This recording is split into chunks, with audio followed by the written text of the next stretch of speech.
એસિડિટીનો ઉલ્લેખ થયો. પ્રોબ્લેમ એ છે કે લોકો એસિડિટીની દવા લઈને એટલે સૂઈ જાય છે કેમ કે એ કેવી રીતે એમને ખબર પડશે કે આ એસિડિટી છે કે પછી આ હાર્ટ એટેકના લક્ષણો છે?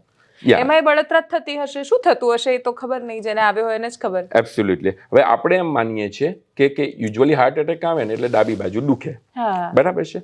હવે તમને જાણીને નવાઈ લાગશે કે 35% લોકોને જ લક્ષણો આવે છે, 65% ને તો સાયલેન્ટ હાર્ટ એટેક હોય છે, ખબર જ નથી પડતી. એમાં આવો એસિડિટીનો દુખાવો થતો હોય કે ખાલી બેક સાઈડ દુખાતું હોય કે દાંતમાં દુખાવો થતો હોય, એવા એટિપિકલ સિમ્ટોમ્સ હોય છે.